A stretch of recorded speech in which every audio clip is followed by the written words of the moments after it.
जय भारत, नमो बुदाय।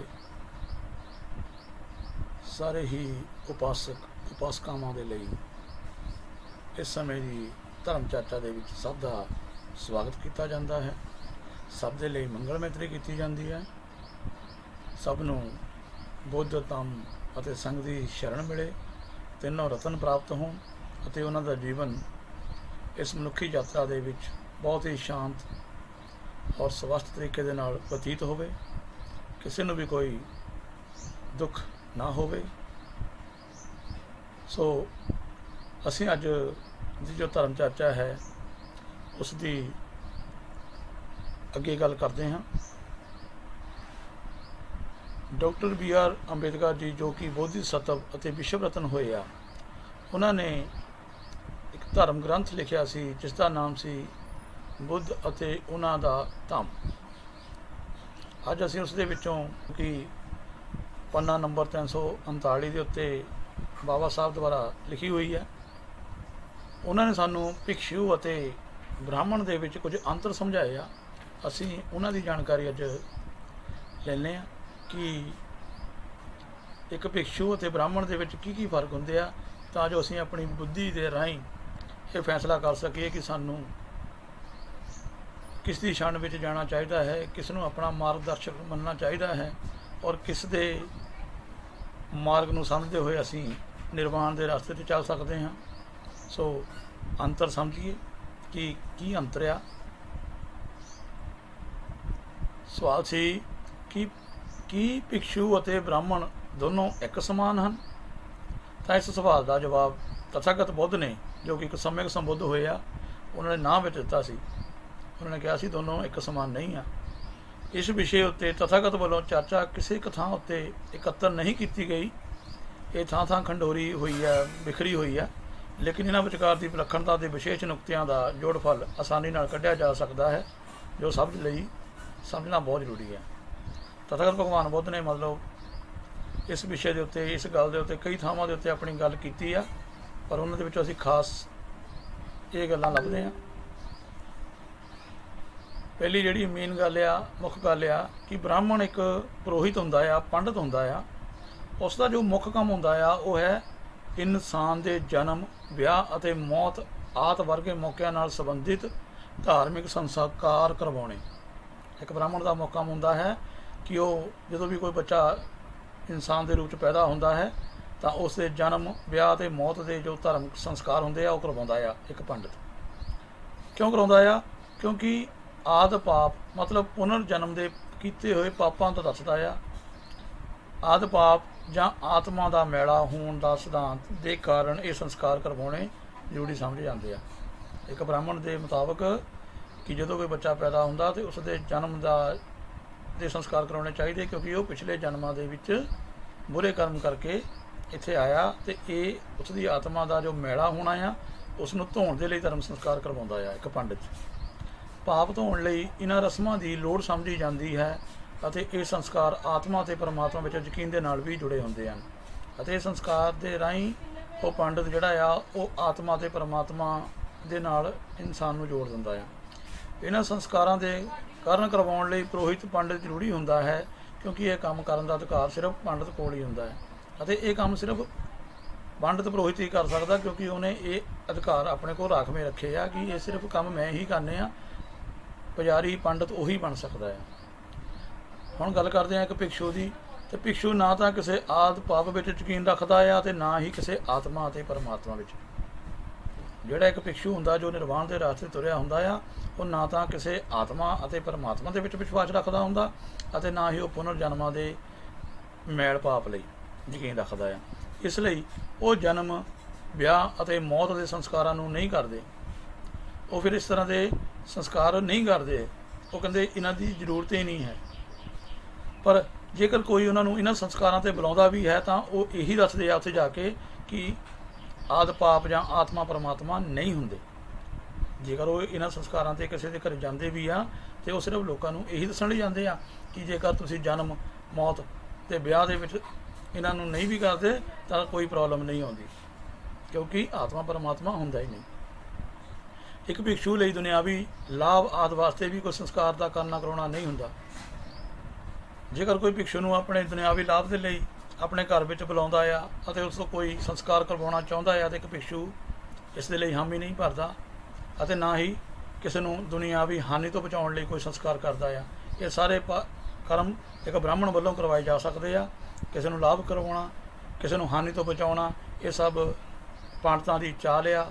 ਉਹ ਸਾਨੂੰ ਮਤਲਬ ਇਸ ਅਗਿਆਨ ਦੇ ਵਿੱਚ ਫਸਾ ਕੇ ਆਪਣਾ ਉੱਲੂ ਸਿੱਧਾ ਕਰਦੇ ਆ, ਆਪਣੇ ਆਪ ਨੂੰ ਸਾਡੇ ਮੁੱਖ ਪੰਡਤਾਂ ਦੇ ਵਿੱਚ ਪੇਸ਼ ਕਰਕੇ ਆਪਣਾ ਜੋ ਉਹਨਾਂ ਦਾ ਧਰਮ ਸਿਧਾਂਤ ਆ ਉਸ ਸਾਡੇ ਉੱਤੇ ਲਾਗੂ ਕਰਦੇ ਆ। ਸੋ ਇਸ ਲਈ ਉਹ ਪੁਰੋਹਿਤ ਨਹੀਂ ਹੈ, ਉਸ ਵਰਗਾ ਵੀ ਨਹੀਂ ਹੈ। ਇੱਕ ਭਿਕਸ਼ੂ ਜੋ ਹੈ ਪੁਰੋਹਿਤ ਨਹੀਂ ਹੁੰਦਾ ਅਤੇ ਨਾ ਹੀ ਉਹਦੇ ਵਰਗਾ ਹੁੰਦਾ ਆ। ਉਹ ਇੱਕ ਭਿਕਸ਼ੂ ਸਦਾ ਉਸ ਤੋਂ ਅਲੱਗ ਹੁੰਦਾ ਆ। ਹੁਣ ਅਗਲਾ ਪੁਆਇੰਟ ਆ ਕਿ ਬ੍ਰਾਹਮਣ ਜਨਮ ਤੋਂ ਹੀ ਪੈਦਾ ਹੁੰਦਾ ਆ। ਸਭ ਤੋਂ ਮੁੱਖ ਗੱਲ ਜਿਹੜੀ ਆ, ਬ੍ਰਾਹਮਣ ਜਨਮ ਤੋਂ ਹੀ ਪੈਦਾ ਹੁੰਦਾ ਆ ਅਤੇ ਭਿਕਸ਼ੂ ਜਨਮ ਤੋਂ ਬਾਅਦ ਬਣਦਾ ਆ, ਜੋ ਕਿ ਸੰਸਾਰ ਦਾ ਕੋਈ ਵੀ ਇਨਸਾਨ ਬਣ ਸਕਦਾ ਆ। ਬ੍ਰਾਹਮਣ ਦੇ ਘਰ ਜਦੋਂ ਕੋਈ ਬੱਚਾ ਪੈਦਾ ਹੁੰਦਾ ਤਾਂ ਕੁਦਰਤੀ ਤੌਰ 'ਤੇ ਹੀ ਉਸ ਨੂੰ ਬ੍ਰਾਹਮਣ ਬਣਾ ਦਿੱਤਾ ਜਾਂਦਾ ਹੈ। ਫਿਰ ਦੂਸਰਾ ਪੁਆਇੰਟ, ਬ੍ਰਾਹਮਣ ਦੀ ਜਾਤ ਹੁੰਦੀ ਆ ਅਤੇ ਭਿਕਸ਼ੂ ਦੀ ਕੋਈ ਵੀ ਜਾਤ ਨਹੀਂ ਹੁੰਦੀ। ਬ੍ਰਾਹਮਣ ਇਸ ਸੰਸਾਰ ਦੇ ਵਿੱਚ ਇੱਕ ਜਾਤ ਨਾਲ ਵੱਧ ਜਾਂਦਾ ਹੈ, ਇੱਕ ਕੀਲੇ ਦੇ ਨਾਲ ਵੱਧ ਜਾਂਦਾ ਹੈ ਅਤੇ ਭਿਕਸ਼ੂ ਆਜ਼ਾਦ ਹੁੰਦਾ ਆ। ਉਸ ਦੀ ਆਪਣੀ ਕੋਈ ਵੀ ਜਾਤ ਨਹੀਂ ਹੁੰਦੀ ਅਤੇ ਉਹ ਸਦਾ ਇਸ ਦਾ ਹੀ ਪ੍ਰਚਾਰ ਕਰਦਾ ਆ ਕਿ ਇਸ ਸੰਸਾਰ ਦੇ ਵਿੱਚ ਕਿਸੇ ਵੀ ਇਨਸਾਨ ਦੀ ਕੋਈ ਜਾਤੀ ਨਹੀਂ ਹੈ। ਅਗਲਾ ਪੁਆਇੰਟ ਆ ਕਿ ਜਿਹੜਾ ਬੱਚਾ ਬ੍ਰਾਹਮਣ ਦੇ ਘਰ ਪੈਦਾ ਹੁੰਦਾ ਆ ਉਹ ਸਦਾ ਦੇ ਲਈ ਬ੍ਰਾਹਮਣ ਬਣ ਜਾਂਦਾ ਆ। ਜਨਮ ਤੋਂ ਲੈ ਕੇ ਹੀ ਮਰਨ ਤੱਕ ਉਹਨੇ ਬ੍ਰਾਹਮਣ ਹੀ ਰਹਿਣਾ ਆ। ਕੋਈ ਵੀ ਪਾਪ ਕਰਮ, ਕੋਈ ਵੀ ਅਪਰਾਧ ਅਜਿਹਾ ਨਹੀਂ ਆ ਜੋ ਉਸ ਨੂੰ ਬ੍ਰਾਹਮਣ ਦੇ ਪਦ ਤੋਂ ਹਟਾ ਸਕੇ। ਮਤਲਬ ਕਿ ਕੋਈ ਵੀ ਅਜਿਹਾ ਪਾਪ ਕਰਮ ਨਹੀਂ ਆ, ਜਿੰਨਾ ਮਰਜ਼ੀ ਉਹ ਦੁਸ਼ਟ ਪ੍ਰਾਣੀ ਬਣ ਜਾਵੇ, ਜਿੰਨੇ ਮਰਜ਼ੀ ਅਪਰਾਧ ਕਰੇ, ਪਰ ਕੋਈ ਵੀ ਦੁਨੀਆ ਦੇ ਵਿੱਚ ਅਜਿਹਾ ਕਾਨੂੰਨ ਨਹੀਂ ਆ ਕਿ ਉਸ ਨੂੰ ਬ੍ਰਾਹਮਣ ਦੇ ਪਦਵੀ ਤੋਂ ਹਟਾ ਸਕੇ। ਉਹ ਧਰਮ ਸੰਸਕਾਰ ਲੋਕਾਂ ਦੇ ਕਰਦਾ ਹੀ ਰਹੇਗਾ ਕਿਉਂਕਿ ਉਹ ਬ੍ਰਾਹਮਣ ਆ, ਬ੍ਰਾਹਮਣ ਦੇ ਘਰ ਪੈਦਾ ਹੋ ਗਿਆ। ਪਰ ਜਿਹੜਾ ਇੱਕ ਭਿਕਸ਼ੂ ਆ, ਇੱਕ ਭਿਕਸ਼ੂ ਬਣੇ ਜਾਣ 'ਤੇ ਸਦਾ ਲਈ ਭਿਕਸ਼ੂ ਬਣੇ ਰਹਿਣਾ ਲਾਜ਼ਮੀ ਨਹੀਂ ਹੈ। ਜਿਸ ਕਿਸੇ ਨੂੰ ਵੀ ਭਿਕਸ਼ੂ ਬਣਾਇਆ ਜਾਂਦਾ ਹੈ ਉਸ ਨੂੰ ਭਿਕਸ਼ੂ ਪਦ ਤੋਂ ਹਟਾਇਆ ਵੀ ਜਾ ਸਕਦਾ ਹੈ। ਅਗਰ ਉਹ ਕੁਝ ਪਾਪ ਕਰਮ ਜਾਂ ਅਪਰਾਧ ਕਰਦਾ ਹੈ ਤਾਂ ਉਸ ਨੂੰ ਭਿਕਸ਼ੂ ਪਦ ਤੋਂ ਹਟਾਇਆ ਜਾ ਸਕਦਾ ਹੈ। ਹੁਣ ਜੇਕਰ ਕੋਈ ਭਿਕਸ਼ੂ ਬਣਦਾ ਹੈ ਤਾਂ ਜੇਕਰ ਉਹ ਕੋਈ ਅਪਰਾਧ ਕਰਦਾ ਆ ਤਾਂ ਉਸ ਨੂੰ ਭਿਕਸ਼ੂ ਤੋਂ ਹਟਾ ਦਿੱਤਾ ਜਾਂਦਾ ਹੈ। ਉਸ ਦਾ ਜਿਹੜਾ ਚੀਵਰ ਆ ਉਹ ਲਾ ਦਿੱਤਾ ਜਾਂਦਾ ਹੈ, ਜੋ ਕਿ ਬ੍ਰਾਹਮਣ ਦੇ ਵਿੱਚ ਨਹੀਂ ਹੁੰਦਾ। ਬ੍ਰਾਹਮਣ ਕਹਾਉਣ ਲਈ ਜਾਂ ਬ੍ਰਾਹਮਣ ਰਹਿਣ ਲਈ ਕਿਸੇ ਨੈਤਿਕ ਜਾਂ ਮਾਨਸਿਕ ਸਿੱਖਿਆ ਦੀ ਲੋੜ ਨਹੀਂ ਹੁੰਦੀ। ਇਹ ਵੀ ਬਹੁਤ ਵੱਡਾ ਪੁਆਇੰਟ ਆ ਕਿ ਬ੍ਰਾਹਮਣ ਕਹਾਉਣ ਲਈ ਜਾਂ ਬ੍ਰਾਹਮਣ ਰਹਿਣ ਲਈ ਕਿਸੇ ਨੈਤਿਕ ਜਾਂ ਮਾਨਸਿਕ ਸਿੱਖਿਆ ਦੀ ਲੋੜ ਨਹੀਂ ਹੁੰਦੀ। ਉਸ ਤੋਂ ਸਿਰਫ ਇੰਨੀ ਕੁ ਆਸ ਕੀਤੀ ਜਾਂਦੀ ਆ ਕਿ ਉਹ ਸਿਰਫ ਆਪਣੇ ਧਾਰਮਿਕ ਪਰੰਪਰਾਗਤ ਕਥਾਵਾਂ ਦਾ ਗਿਆਨ ਰੱਖਦਾ ਹੋਵੇ। ਜਿਹੜੀਆਂ ਉਹਨਾਂ ਨੂੰ ਉਹਨਾਂ ਦੇ ਪਰੰਪਰਾਗਤ ਕਥਾਵਾਂ ਆ ਉਹਦਾ ਗਿਆਨ ਉਹਨੂੰ ਹੋਣਾ ਚਾਹੀਦਾ। ਬਾਕੀ ਉਹਨੂੰ ਨੈਤਿਕਤਾ ਦੇ ਵਿੱਚ ਜਾਂ ਮਾਨਸਿਕ ਸਿੱਖਿਆ ਦੀ ਕੋਈ ਲੋੜ ਨਹੀਂ ਰਹਿੰਦੀ। ਜਦ ਕਿ ਜਿਹੜਾ ਇੱਕ ਭਿਕਸ਼ੂ ਹੁੰਦਾ ਆ ਉਹ ਇਸ ਨਾਲੋਂ ਬਿਲਕੁਲ ਅਲੱਗ ਹੁੰਦਾ ਹੈ। ਨੈਤਿਕਤਾ ਅਤੇ ਮਾਨਸਿਕ ਸਿੱਖਿਆ ਉਸ ਦੀ ਜਿੰਦ ਜਾਨ ਹੁੰਦੀ ਹੈ। ਉਸ ਨੂੰ ਨੈਤਿਕਤਾ ਅਤੇ ਮਾਨਸਿਕ ਸਿੱਖਿਆ ਦੀ ਹੀ ਲੋੜ ਹੁੰਦੀ ਹੈ। ਅਗਲਾ ਪੁਆਇੰਟ ਆ, ਇੱਕ ਬ੍ਰਾਹਮਣ ਨਿੱਜੀ ਤੌਰ 'ਤੇ ਜਿੰਨੀ ਚਾਹੇ ਜਾਇਦਾਦ ਰੱਖਣ ਲਈ ਆਜ਼ਾਦ ਹੁੰਦਾ ਆ। ਇੱਕ ਬ੍ਰਾਹਮਣ ਨਿੱਜੀ ਤੌਰ 'ਤੇ ਜਿੰਨੀ ਮਰਜ਼ੀ ਜਾਇਦਾਦ ਰੱਖ ਲਵੇ, ਉਹ ਆਜ਼ਾਦ ਆ, ਉਹਨੂੰ ਕੋਈ ਵੀ ਰੋਕ ਨਹੀਂ ਸਕਦਾ। ਉਹ ਕੋਠੀਆਂ ਬੰਗਲਿਆਂ ਵਿੱਚ ਰਹਿ ਸਕਦਾ ਹੈ, ਪਰੰਤੂ ਇੱਕ ਭਿਕਸ਼ੂ ਜਾਇਦਾਦ ਨਹੀਂ ਰੱਖ ਸਕਦਾ ਅਤੇ ਨਾ ਹੀ ਕੋਠੀਆਂ ਬੰਗਲਿਆਂ ਵਿੱਚ ਰਹਿ ਸਕਦਾ ਹੈ। ਉਸ ਦੀ ਆਪਣੀ ਕੋਈ ਨਿੱਜੀ ਜਾਇਦਾਦ ਨਹੀਂ ਹੁੰਦੀ। ਉਹ ਵੱਧ ਤੋਂ ਵੱਧ ਬੁੱਧ ਵਿਹਾਰਾਂ ਦੇ ਵਿੱਚ ਹੀ ਰਹਿ ਸਕਦਾ ਹੈ, ਜੋ ਕਿ ਸਾਡੇ ਸਮਾਜ ਦੇ ਲੋਕਾਂ ਨੇ ਬਣਾਏ ਹੁੰਦੇ ਆ। ਉਹ ਵੀ ਜ਼ਿਆਦਾ ਦੇਰ ਤੱਕ ਇੱਕ ਬੁੱਧ ਵਿਹਾਰ ਦੇ ਵਿੱਚ ਨਹੀਂ ਰਹਿ ਸਕਦਾ। ਹੁਣ ਇਹ ਕੋਈ ਮਾਮੂਲੀ ਫਰਕ ਨਹੀਂ ਹੈ ਜਿਹੜਾ ਦੋਨਾਂ ਦੇ ਵਿੱਚ ਫਰਕ ਕੱਢਿਆ ਕਿ ਉਹ ਜਾਇਦਾਦ ਰੱਖ ਸਕਦਾ ਆ ਤੇ ਭਿਕਸ਼ੂ ਜਾਇਦਾਦ ਨਹੀਂ ਰੱਖ ਸਕਦਾ। ਇਹ ਕੋਈ ਮਾਮੂਲੀ ਫਰਕ ਨਹੀਂ ਆ। ਵਿਚਾਰ ਅਤੇ ਅਮਲ ਦੋਵਾਂ ਪੱਖੋਂ ਜਾਇਦਾਦ ਮਨੁੱਖ ਦੀ ਮਾਨਸਿਕ ਅਤੇ ਨੈਤਿਕ ਆਜ਼ਾਦੀ ਲਈ ਸਭ ਤੋਂ ਵੱਡੀ ਰੁਕਾਵਟ ਹੈ। ਵਿਚਾਰ ਅਤੇ ਅਮਲ ਦੋਵਾਂ ਪੱਖੋਂ ਜਾਇਦਾਦ ਜਿਹੜੀ ਆ ਇਹ ਮਨੁੱਖ ਦੀ ਮਾਨਸਿਕ ਅਤੇ ਨੈਤਿਕ ਆਜ਼ਾਦੀ ਲਈ ਸਭ ਤੋਂ ਵੱਡੀ ਰੁਕਾਵਟ ਰਹੀ ਆ। ਇਹ ਫਰਕ ਦੋਹਾਂ ਅਵਸਥਾਵਾਂ ਵਿਚਕਾਰ ਕਸ਼ਮਕਸ਼ ਨੂੰ ਜਨਮ ਦਿੰਦੇ ਰਹਿੰਦੇ ਆ।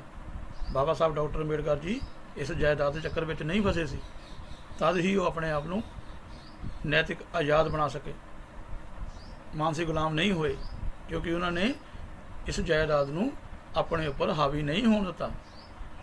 ਇਹ ਫਰਕ ਜਿਹੜਾ ਆ ਇਹ ਦੋਵਾਂ ਅਵਸਥਾਵਾਂ ਵਿਚਕਾਰ ਕਸ਼ਮਕਸ਼ ਨੂੰ ਜਨਮ ਦਿੰਦੇ ਹਨ। ਇਸ ਲਈ ਬ੍ਰਾਹਮਣ ਹਮੇਸ਼ਾ ਪਰਿਵਰਤਨ ਦਾ ਵਿਰੋਧ ਕਰਦਾ ਆਇਆ ਹੈ, ਕਿਉਂਕਿ ਉਸ ਲਈ ਪਰਿਵਰਤਨ ਦਾ ਮਤਲਬ ਹੈ ਸ਼ਕਤੀ ਅਤੇ ਦੌਲਤ ਦੀ ਹਾਨੀ। ਕਿਉਂਕਿ ਇੱਕ ਬ੍ਰਾਹਮਣ ਦੀ ਇਹੀ ਸੋਚ ਹੁੰਦੀ ਆ ਕਿ ਜੋ ਉਸ ਦੀ ਸ਼ਕਤੀ ਆ ਉਹ ਦੌਲਤ ਆ, ਉਹ ਜਾਇਦਾਦ ਆ। ਉਹ ਆਪਣੀ ਦੌਲਤ ਔਰ ਜਾਇਦਾਦ ਦੇ ਬਲਬੂਤੇ ਤੇ ਉੱਤੇ ਹੀ ਆਪਣੇ ਆਪ ਨੂੰ ਚੰਗਾ ਇਨਸਾਨ ਕਹਾਉਂਦਾ ਆ ਔਰ ਸਾਡੇ ਜੋ ਸਮਾਜ ਦੇ ਲੋਕ ਆ ਉਹ ਬਾਬਾ ਸਾਹਿਬ ਡਾਕਟਰ ਅੰਬੇਡਕਰ ਜੀ ਦੀ ਵਿਚਾਰਧਾਰਾ ਨੂੰ ਨਾ ਅਪਣਾ ਕੇ ਇਸ ਬ੍ਰਾਹਮਣ ਦੀ ਵਿਚਾਰਧਾਰਾ ਨੂੰ ਅਪਣਾ ਰਹੇ ਆ ਔਰ ਅੱਜ ਜਾਇਦਾਦ ਦੇ ਪਿੱਛੇ ਕਮਲੇ ਹੋਏ ਫਿਰਦੇ ਆ। ਤਦ ਹੀ ਸਾਰੇ ਘਰਾਂ ਦੇ ਵਿੱਚ ਦੁੱਖ ਹੀ ਦੁੱਖ ਪਹੁੰਚ ਚੁੱਕਾ ਆ, ਹਰ ਘਰ ਦੇ ਵਿੱਚ ਕਲੇਸ਼ ਪਹੁੰਚ ਚੁੱਕਾ ਆ। ਇਸੇ ਲਈ ਸਾਨੂੰ ਆਪਣੇ ਬਾਬਾ ਸਾਹਿਬ ਜੀ ਦੇ ਮਿਸ਼ਨ ਨੂੰ ਯਾਦ ਰੱਖਣਾ ਚਾਹੀਦਾ ਆ। ਇਹ ਬ੍ਰਹਮ ਅਤੇ ਭਿਕਸ਼ੂ ਦੇ ਫਰਕ ਨੂੰ ਸਮਝਣਾ ਚਾਹੀਦਾ ਆ। ਅੱਗੇ ਹੋਰ ਵੀ ਫਰਕ ਆ, ਉਸ ਨੂੰ ਵੀ ਆਪਾਂ ਸਮਝਦੇ ਹਾਂ। ਇੱਕ ਭਿਕਸ਼ੂ ਕੋਲ ਧਨ ਦੌਲਤ ਨਾ ਹੋਣ ਕਰਕੇ ਉਹ ਮਾਨਸਿਕ ਅਤੇ ਨੈਤਿਕ ਤੌਰ 'ਤੇ ਸਦਾ ਆਜ਼ਾਦ ਹੁੰਦਾ ਆ। ਹੁਣ ਦੇਖੋ, ਭਿਕਸ਼ੂ ਦੇ ਕੋਲ ਕੋਈ ਧਨ ਦੌਲਤ ਨਹੀਂ ਹੁੰਦੀ ਅਤੇ ਉਹ ਮਾਨਸਿਕ ਅਤੇ ਨੈਤਿਕ ਤੌਰ 'ਤੇ ਸਦਾ ਆਜ਼ਾਦ ਹੁੰਦਾ ਆ। ਉਸ ਦੇ ਮਾਮਲੇ ਵਿੱਚ ਕੋਈ ਵੀ ਨਿੱਜੀ ਹਿੱਤ ਨਹੀਂ ਹੁੰਦੇ ਜਿਹੜੇ ਉਸ ਦੀ ਇਮਾਨਦਾਰੀ ਅਤੇ ਸੱਚਾਈ ਦੇ ਰਾਹ ਵਿੱਚ ਰੁਕਾਵਟ ਬਣ ਸਕਣ। ਇੱਕ ਭਿਕਸ਼ੂ ਧਨ ਦੌਲਤ ਨਾ ਨਹੀਂ ਰੱਖਦਾ, ਇਸ ਲਈ ਉਹ ਆਜ਼ਾਦ ਹੁੰਦਾ ਆ ਅਤੇ ਉਸ ਦੇ ਰਸਤੇ ਦੇ ਵਿੱਚ ਕੋਈ ਵੀ ਇੱਦਾਂ ਦਾ ਕੋਈ ਕੰਮ ਨਹੀਂ ਆਉਂਦਾ ਜਿਹੜਾ ਉਹਦੀ ਇਮਾਨਦਾਰੀ ਅਤੇ ਸੱਚਾਈ ਦੇ ਰਸਤੇ ਵਿੱਚ ਰੋੜਾ ਬਣ ਸਕੇ। ਬਾਬਾ ਸਾਹਿਬ ਡਾਕਟਰ ਅੰਬੇਡਕਰ ਜੀ ਇਸੇ ਦੀ ਹੀ ਇੱਕ ਮਿਸਾਲ ਰਹੇ ਆ। ਚਾਹੇ ਉਹਨਾਂ ਨੇ ਭਿਕਸ਼ੂ ਜੀਵਨ ਨਹੀਂ ਪਾਇਆ ਸੀ, ਪਰ ਫਿਰ ਵੀ ਉਹਨਾਂ ਦੀ ਇਮਾਨਦਾਰੀ ਅਤੇ ਸੱਚਾਈ ਸਦਾ ਉਹਨਾਂ ਦੇ ਨਾਲ ਰਹੀ ਆ। ਉਹਨਾਂ ਨੇ ਉਹੀ ਕੰਮ ਕੀਤੇ ਆ ਜੋ ਤਥਾਗਤ ਭਗਵਾਨ ਬੁੱਧ ਨੇ ਇੱਕ ਭਿਕਸ਼ੂ ਤੋਂ ਉਮੀਦ ਕੀਤੀ ਸੀ ਕਿ ਉਹ ਜਾਇਦਾਦ ਤੋਂ ਬਚ ਕੇ ਰਹੇ ਔਰ ਆਪਣੇ ਗਿਆਨ ਦੀ ਅੰਤਮ ਸੀਮਾ ਤੱਕ ਪਹੁੰਚ ਜਾਏ। ਪਰ ਬਾਬਾ ਸਾਹਿਬ ਡਾਕਟਰ ਅੰਬੇਡਕਰ ਜੀ ਨੇ ਉਹਨਾਂ ਦੇ ਰਾਸਤੇ ਚੱਲ ਕੇ ਉਹ ਸਭ ਕੁਝ ਕਰਕੇ ਦਿਖਾਇਆ। ਅਗਲਾ ਪੁਆਇੰਟ ਆ, ਬ੍ਰਾਹਮਣ ਦਾ ਭਾਰਤ ਦੇਸ਼ ਅੰਦਰ ਬਹੁਤ ਹਨ। ਬ੍ਰਾਹਮਣ ਤਾਂ ਭਾਰਤ ਦੇਸ਼ ਅੰਦਰ ਬਹੁਤ ਹਨ, ਪਰ ਫਿਰ ਵੀ ਹਰੇਕ ਬ੍ਰਾਹਮਣ ਆਪਣੇ ਆਪ ਵਿੱਚ ਅਲੱਗ ਵਿਅਕਤੀ ਹੁੰਦਾ ਹੈ। ਕੋਈ ਵੀ ਅਜਿਹਾ ਸੰਗਠਨ ਨਹੀਂ ਜਿਸ ਦਾ ਬ੍ਰਾਹਮਣ ਅਧੀਨ ਹੋਵੇ, ਜਿਸ ਦੇ ਬ੍ਰਾਹਮਣ ਅਧੀਨ ਹੋਵੇ। ਬ੍ਰਾਹਮਣ ਆਪਣੇ ਆਪ ਵਿੱਚ ਅਲੱਗ ਵਿਅਕਤੀ ਹੁੰਦਾ ਆ ਅਤੇ ਭਾਰਤ ਦੇਸ਼ ਦੇ ਵਿੱਚ ਕੋਈ ਵੀ ਅਜਿਹਾ ਸੰਗਠਨ ਨਹੀਂ ਹੈ ਜਿਹਦੇ ਬ੍ਰਾਹਮਣ ਅਧੀਨ ਆ ਜਾਵੇ। ਹਰੇਕ ਬ੍ਰਾਹਮਣ ਆਪਣੇ ਆਪ ਵਿੱਚ ਕਾਨੂੰਨ ਹੁੰਦਾ ਆ। ਇਹ ਵੀ ਬਹੁਤ ਵੱਡੀ ਗੱਲ ਆ ਕਿ ਬ੍ਰਾਹਮਣ ਦੇ ਵਿੱਚ ਬ੍ਰਾਹਮਣ ਆਪਣੇ ਮਨ ਦਾ ਇੰਨਾ ਗੁਲਾਮ ਹੁੰਦਾ ਕਿ ਉਹ ਆਪਣੇ ਆਪ ਵਿੱਚ ਇੱਕ ਕਾਨੂੰਨ ਹੁੰਦਾ ਆ। ਉਹ ਕਹਿੰਦਾ ਜੋ ਮੈਂ ਚਾਹੂੰਗਾ ਉਹੀ ਹੋਊਗਾ। ਉਹ ਸਭ ਆਪਸ ਵਿੱਚ ਸਾਂਝੇ ਭੌਤਿਕ ਸਵਾਰਥਾਂ ਨਾਲ ਜ਼ਰੂਰ ਬੱਝੇ ਰਹਿੰਦੇ ਆ, ਪਰ ਜਿਹੜੇ ਸਾਰੇ ਬ੍ਰਾਹਮਣ ਆ ਉਹ ਭਾਵੇਂ ਆਪਣੇ ਆਪ ਵਿੱਚ ਕਾਨੂੰਨ ਆ, ਪਰ ਉਹ ਸਾਂਝੇ ਭੌਤਿਕ ਸਵਾਰਥ ਜਿਹੜੇ ਦੁਨਿਆਵੀ ਸਵਾਰਥ ਆ ਧਨ ਦੌਲਤ ਦੇ, ਉਹਦੇ ਨਾਲ ਇੱਕ ਦੂਜੇ ਨਾਲ ਬੱਝੇ ਹੋਏ ਆ। ਉਸ ਨੂੰ ਪਾਉਣਾ ਚਾਹੁੰਦੇ ਰਲ ਮਿਲ ਕੇ। ਉਹਨਾਂ ਨੇ ਜਿਹੜੀ ਆਪਣੀ ਇਹ ਆਪਸੀ ਏਕਤਾ ਹੈ ਉਹਨਾਂ ਦੀ, ਉਹ ਸਿਰਫ ਸਾਂਝੇ ਭੌਤਿਕ ਸਵਾਰਥਾਂ ਨਾਲ ਜੁੜੀ ਹੋਈ ਆ। ਉੱਦਾਂ ਹਰ ਇੱਕ ਜਿਹੜਾ ਬ੍ਰਾਹਮਣ ਆ ਉਹ ਆਪਣੇ ਆਪ ਦੇ ਵਿੱਚ ਇੱਕ ਕਾਨੂੰਨ ਬਣਾਇਆ ਆ। ਉਹ ਕਹਿੰਦਾ ਮੈਂ ਜੋ ਆ ਉਹ ਕੋਈ ਨਹੀਂ ਆ, ਮਤਲਬ ਮਨ ਦਾ ਵੱਡਾ ਸਭ ਤੋਂ ਗੁਲਾਮ ਆ, ਮਨ ਦੀ ਮਰਜ਼ੀ ਦੇ ਅਧੀਨ ਚੱਲਦਾ। ਅਤੇ ਇੱਕ ਭਿਕਸ਼ੂ ਜੋ ਆ ਉਹ ਹਮੇਸ਼ਾ ਇੱਕ ਸੰਘ ਦਾ ਮੈਂਬਰ ਹੁੰਦਾ ਆ। ਇਹ ਕਲਪਨਾ ਤੋਂ ਬਹੁਤ ਹੀ ਪਰੇ ਦੀ ਗੱਲ ਆ ਕਿ ਇੱਕ ਭਿਕਸ਼ੂ ਤਾਂ ਹੋਵੇ ਪਰ ਉਹ ਸੰਘ ਦਾ ਮੈਂਬਰ ਨਾ ਹੋਵੇ। ਇਹ ਸੋਚਣਾ ਵੀ ਵਿਅਰਥ ਆ ਕਿ ਇੱਕ ਭਿਕਸ਼ੂ ਹੋ ਸਕਦਾ, ਪਰ ਜੇ ਉਹ ਸੰਘ ਦਾ ਮੈਂਬਰ ਨਹੀਂ ਹੈਗਾ ਤਾਂ ਉਹ ਭਿਕਸ਼ੂ ਹੀ ਨਹੀਂ ਹੈਗਾ। ਭਿਕਸ਼ੂ ਆਪਣੇ ਆਪ ਵਿੱਚ ਕਦੇ ਕੋਈ ਕਾਨੂੰਨ ਨਹੀਂ ਹੁੰਦਾ, ਕਿਉਂਕਿ ਉਹ ਸੰਘ ਦੇ ਅਧੀਨ ਹੁੰਦਾ ਹੈ ਅਤੇ ਸੰਘ ਇੱਕ ਅਧਿਆਤਮਿਕ ਸੰਗਠਨ ਹੈ। ਸੰਘ ਦੀ ਪਾਵਰ ਜੋ ਬਹੁਮਤ ਦੀ ਪਾਵਰ ਆ, ਉਹੀ ਸਭ ਤੋਂ ਵੱਡੀ ਪਾਵਰ ਆ। ਬਹੁਮਤ ਦੇ ਵਿੱਚ ਰਹਿਣਾ, ਜ਼ਿਆਦਾ ਗਿਣਤੀ ਦੇ ਵਿੱਚੋਂ ਜੋ ਫੈਸਲਾ ਹੁੰਦਾ ਆ ਉਸ ਨੂੰ ਸਵੀਕਾਰ ਕਰਨਾ, ਇਹ ਸੰਘ, ਉਸ ਨੂੰ ਸੰਘ ਕਹਿੰਦੇ ਆ। ਅਤੇ ਜਿਹੜਾ ਇੱਕ ਭਿਕਸ਼ੂ ਹੁੰਦਾ ਆ ਉਹ ਹਮੇਸ਼ਾ ਸੰਘ ਦੀ ਛਾਣ ਦੇ ਵਿੱਚ ਰਹਿੰਦਾ ਆ। ਉਹ ਕਦੀ ਵੀ ਆਪਣੇ ਆਪ ਵਿੱਚ ਕਾਨੂੰਨ ਨਹੀਂ ਬਣਾ ਸਕਦਾ। ਔਰ ਕੋਈ ਵੀ ਰਾਜਨੀਤੀ ਸੰਗਠਨ ਆ ਜਾਂ ਕੋਈ ਕਮੇਟੀ ਆ, ਉਸ ਦੇ ਵਿੱਚ ਵੀ ਜੇਕਰ ਕੋਈ ਵਿਅਕਤੀ ਸੰਘ ਦੇ ਵਿੱਚੋਂ ਬੇਅਦਬੀ ਕਰਦਾ ਆ ਜਾਂ ਸੰਘ ਤੋਂ ਇਲਾਵਾ ਆਪਣਾ ਕੋਈ ਵੱਖਰਾ ਕੰਮ ਕਰਦਾ ਆ, ਅਤੇ ਉਹ ਆਪਣੇ ਆਪ ਦੇ ਵਿੱਚ ਬ੍ਰਾਹਮਣਵਾਦ ਫੈਲਾ ਰਿਹਾ ਆ, ਕਿਉਂਕਿ ਉਹ ਬ੍ਰਾਹਮਣ ਵਾਲਾ ਕੰਮ ਕਰ ਰਿਹਾ। ਬ੍ਰਾਹਮਣ ਹੀ ਆਪਣੇ ਆਪ ਵਿੱਚ ਕਾਨੂੰਨ ਹੈ, ਭਿਕਸ਼ੂ ਆਪਣੇ ਆਪ ਵਿੱਚ ਕਾਨੂੰਨ ਨਹੀਂ। ਔਰ ਭਗਵਾਨ ਬੁੱਧ ਦੀ ਜੋ ਸਿੱਖਿਆ ਆ ਕਿ ਕੋਈ ਵੀ ਇਨਸਾਨ ਆਪਣੇ ਆਪ ਦੇ ਵਿੱਚ ਕਾਨੂੰਨ ਨਹੀਂ ਹੁੰਦਾ, ਉਸ ਨੂੰ ਸੰਗਠਨ ਦੇ ਵਿੱਚ ਦਾਇਰੇ ਵਿੱਚ ਰਹਿਣਾ ਪੈਂਦਾ ਹੈ। ਹੁਣ ਇਹ ਜਿਹੜੇ ਵਿਚਾਰ ਆ ਇਹ ਅਸੀਂ ਇਸ ਵੇਲੇ ਸਾਂਝੇ ਕੀਤੇ ਆ, ਔਰ ਇਹ ਸਾਡੇ ਬੋਧੀ ਸਤਵ ਵਿਸ਼ਵ ਰਤਨ ਬਾਬਾ ਸਾਹਿਬ ਡਾਕਟਰ ਅੰਬੇਡਕਰ ਜੀ ਨੇ ਧੰਮ ਬੁੱਧ ਅਤੇ ਉਹਨਾਂ ਧੰਮ ਦੇ ਵਿੱਚ 339 ਨੰਬਰ ਪੇਜ 'ਤੇ ਲਿਖੇ ਹੋਏ ਆ, ਤੁਸੀਂ ਪੜ੍ਹ ਸਕਦੇ ਹੋ। ਹੁਣ ਅਸੀਂ ਆਪਣੀ ਬੁੱਧੀ ਦੀ ਛਾਣ ਵਿੱਚ ਜਾਣਾ ਆ ਅਤੇ ਵਿਚਾਰ ਕਰਨਾ ਕਿ ਸਹੀ ਅਤੇ ਗਲਤ ਕੀ ਆ, ਸਾਨੂੰ ਕੀ ਕਰਨਾ ਚਾਹੀਦਾ, ਕਿਉਂਕਿ ਸਾਡੀ ਖੁਦ ਦੀ ਵਿਵੇਕ ਬੁੱਧੀ ਸਾਨੂੰ ਸੱਚਾਈ ਦਾ ਰਸਤਾ ਦਿਖਾਉਂਦੀ ਹੈ। ਅਸੀਂ ਆਪਣੀ ਹੀ ਸੋਚ ਵਿਚਾਰ ਕਰਨੀ ਆ ਕਿ ਅਸੀਂ ਅਗਿਆਨ ਦੇ ਵਿੱਚ ਰਹਿਣਾ ਆ ਜਾਂ ਅਸੀਂ ਗਿਆਨ ਦੀ ਛਾਣ ਵਿੱਚ ਜਾਣਾ ਹੈ। ਕਿਉਂਕਿ ਗਿਆਨ ਦੀ ਛਾਣ ਦੇ ਵਿੱਚ ਬਾਬਾ ਸਾਹਿਬ ਗਏ ਆ, ਉਹਨਾਂ ਨੇ ਆਪਣੇ ਲਈ ਕੋਈ ਨਿੱਜੀ ਜਾਇਦਾਦ ਨਹੀਂ ਬਣਾਈ, ਨਿੱਜੀ ਕੋਠੀਆਂ ਬੰਗਲੇ ਗੱਡੀਆਂ ਖੜੀਆਂ ਨਹੀਂ ਕੀਤੀਆਂ, ਔਰ ਉਹ ਸਾਰਾ ਜੀਵਨ ਉਹਨਾਂ ਨੇ ਮਤਲਬ ਮਾਨਸਿਕਤਾ ਜੋ ਥੱਲੇ ਦੱਬਿਆ ਕੁਚਲਾ ਸਮਾਜ ਸੀ, ਜਿਨ੍ਹਾਂ ਨੂੰ ਹਮੇਸ਼ਾ ਲਈ ਦਵਾਇਆ ਗਿਆ ਸੀ, ਜਿਨ੍ਹਾਂ ਨੂੰ ਜਾਨਵਰਾਂ ਵਾਲਾ ਜੀਵਨ ਜਿਉਣ ਦੇ ਲਈ ਮਜਬੂਰ ਕੀਤਾ ਗਿਆ ਸੀ, ਉਹਨਾਂ ਨੇ ਮਨੁੱਖੀ ਅਧਿਕਾਰ ਦਿਵਾਏ ਆ। ਇਹੀ ਉਹਨਾਂ ਦਾ ਸਭ ਤੋਂ ਵੱਡਾ ਸ੍ਰੇਸ਼ਟ ਜਿਹੜਾ ਸੀ ਉਹ ਗਿਆਨ ਸੀ। ਉਹਨਾਂ ਨੇ ਸਾਰੀ ਜੀਵਨ ਦੇ ਵਿੱਚ ਜੋ ਕੰਮ ਕੀਤਾ ਆ ਉਹ ਇੱਕ ਭਿਕਸ਼ੂ ਵਾਲਾ ਕੰਮ ਕੀਤਾ ਹੈ, ਲੋਕਾਂ ਨੂੰ ਗਿਆਨ ਦੇ ਰਾਸਤੇ 'ਤੇ ਲੈ ਕੇ ਜਾਣਾ। ਅੱਜ ਵੀ ਉਹ ਇਹੀ ਚਾਹੁੰਦੇ ਆ ਕਿ ਅਸੀਂ ਸਾਰੇ ਆਪਣੇ ਅੰਦਰੋਂ ਬ੍ਰਾਹਮਣਵਾਦ ਦਾ ਜੋ ਬੀਜ ਸਾਡੇ ਅੰਦਰ ਵੜ ਚੁੱਕਾ ਆ ਉਹ ਤੋਂ ਹਟ ਜਾਈਏ। ਅਸੀਂ ਆਪਣੇ ਸੰਸਕਾਰਾਂ ਦੇ ਵਿੱਚ ਬ੍ਰਾਹਮਣ ਤੋਂ ਮੁਕਤ ਹੋ ਜਾਈਏ, ਬ੍ਰਾਹਮਣ ਦੇ ਨਾਲ ਸਾਡਾ ਕੋਈ ਵੀ ਮੇਲ ਮਿਲਾਪ ਨਾ ਰਹਿ ਜਾਵੇ, ਕਿਉਂਕਿ ਬ੍ਰਾਹਮਣ ਇੱਕ ਦੁਨੀਆ ਦਾ ਅਗਿਆਨੀ ਇਨਸਾਨ ਹੈ। ਉਹ ਗਿਆਨ ਦੇ ਅੰਦਰ ਜੀਂਦਾ ਆ, ਗਿਆਨ ਉਸ ਦਾ ਦੁਨੀਆ ਦੇ ਵਿੱਚ ਕੋਈ ਵੀ ਸਤਿਤਵ ਮਤਲਬ ਹੋਂਦ ਨਹੀਂ ਹੈ। ਸਿਰਫ ਭਾਰਤ ਦੇਸ਼ ਦੇ ਵਿੱਚ ਉਹ ਆਪਣੇ ਆਪ ਨੂੰ ਮੁਖੀਆ ਬਣਾ ਕੇ ਬੈਠਾ ਆ, ਕਿਉਂਕਿ ਉਹ ਸਾਨੂੰ ਅਗਿਆਨ ਦੇ ਵਿੱਚ ਲੈ ਕੇ ਜਾ ਚੁੱਕਾ ਆ। ਅਸੀਂ ਜਨਮ ਤੋਂ ਲੈ ਕੇ ਮਰਨ ਤੱਕ ਬ੍ਰਾਹਮਣ ਦੇ ਗੁਲਾਮ ਰਹਿੰਦੇ ਹਾਂ। ਜੇ ਸਾਡੇ ਘਰ ਦੇ ਵਿੱਚ ਕੋਈ ਬੱਚਾ ਪੈਦਾ ਹੁੰਦਾ ਆ ਤਾਂ ਅਸੀਂ ਬ੍ਰਾਹਮਣ ਤੋਂ ਟੇਵਾ ਉਸ ਦੀ ਕੁੰਡਲੀ ਕਢਾਉਣ ਲਈ ਚਲੇ ਜਾਂਦੇ ਹਾਂ। ਜਦੋਂ ਅਸੀਂ ਵਿਆਹ ਕਰਨਾ ਆ ਉਸ ਤੋਂ ਪਹਿਲਾਂ ਅਸੀਂ ਆਪਣੇ ਬੱਚੇ ਦਾ ਉਸ ਤੋਂ ਨਾਮਕਰਨ ਕਢਾਉਣ ਲਈ ਚਲੇ ਜਾਂਦੇ ਹਾਂ ਕਿ ਕਿਸ ਦਿਨ ਨੂੰ ਅਸੀਂ ਤਾਂ ਵਿਆਹ ਕਰੀਏ, ਤਰੀਕ ਕਢਾਉਣ ਲਈ ਚਲੇ ਜਾਂਦੇ ਹਾਂ।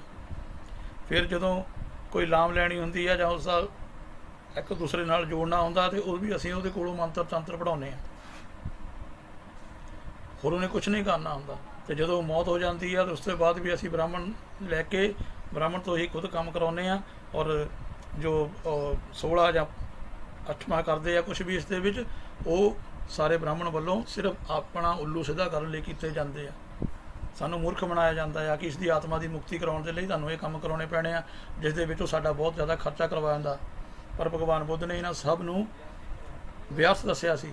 ਉਹ ਕਹਿੰਦੇ ਕਿਸੇ ਨੂੰ ਵੀ ਕੁਛ ਵੀ ਕਰਾਉਣ ਦੀ ਲੋੜ ਨਹੀਂ, ਤੁਸੀਂ ਆਪਣੇ ਸਾਰੇ ਸੰਸਕਾਰ ਆਪ ਖੁਦ ਕਰ ਸਕਦੇ ਹੋ।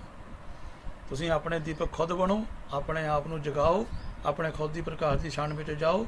ਖੁਦ ਦਾ ਪ੍ਰਕਾਸ਼ ਹੀ ਤੁਹਾਡੇ ਸਦਾ ਲਈ ਸਹਾਇਕ ਸਿੱਧ ਹੋਵੇਗਾ।